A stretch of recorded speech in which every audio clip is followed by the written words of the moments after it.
સુરતના રાંદેર અને કતારગામને જોડતો પ્રખ્યાત કોઝવે તાપી નદીના પાણીના લીધે ઓવરફ્લો થયો છે। કોઝવે પરથી હાલ 9 મીટર ઊંચાઈએ પાણી પસાર થઈ રહ્યું છે, જેના આકાશી દ્રશ્ય સામે આવ્યા છે। ઉપરવાસમાં થયેલા ભારે વરસાદને પગલે તાપી નદીમાં લગભગ 2 લાખ ક્યુસેક પાણી છોડવામાં આવ્યું છે। પરિણામે નદીના પાણીનું સ્તર વધી ગયું છે અને કોઝવે ઓવરફ્લો થયો છે।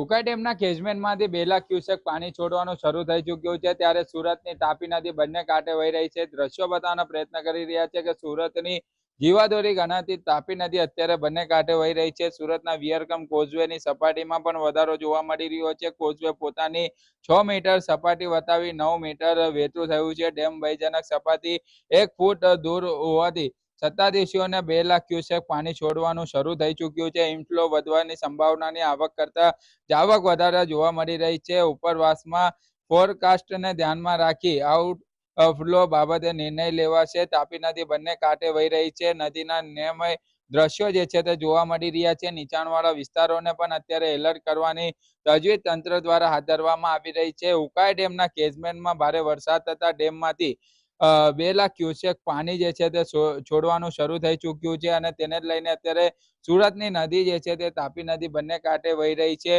જે દ્રશ્યો જોવા મળી રહ્યા છે આકાશી દ્રશ્યો છે અને સાથે સાથે ડ્રોન દ્રશ્યો પણ સામે આવ્યા છે। સુરતની તાપી નદી હોય કે વિયરકમ કોઝવે હોય તે અત્યારે નરમૈયા દ્રશ્યો જે છે તે જોવા મળી રહ્યા છે। ત્યારે ડેમ ભયજનક સપાટી પણ જે છે તે 1 ફૂટથી દૂર હોવાથી તંત્ર જે છે તે એલર્ટ જોવા મળી રહ્યું છે। જે રીતના સતત પાણી છોડવામાં આવી રહ્યું છે ત્યારે સુરતનું તંત્ર એલર્ટ મોડ પર જોવા મળી રહ્યું છે। સાથે સાથે અત્યારે જે રીતના જોવા મળી રહ્યા છે તાપી નદી ની અંદર અત્યારે પાણી પણ ખૂબ જ જે છે તે વહી રહ્યું છે। તાપી નદી બંને કાંઠે વહેતી નજરે પડી રહી છે। જે રીતના અત્યારે ઉકાઈ ડેમના કેચમેન્ટમાં ભારે વરસાદ થતા ડેમમાંથી 2 લાખ ક્યુસેક પાણી છોડવાનું જે છે તે શરૂ કરવામાં આવ્યું છે। ત્યારે સુરતની તાપી નદી જે છે તે અત્યારે બંને કાંઠે વહી રહી છે અને જે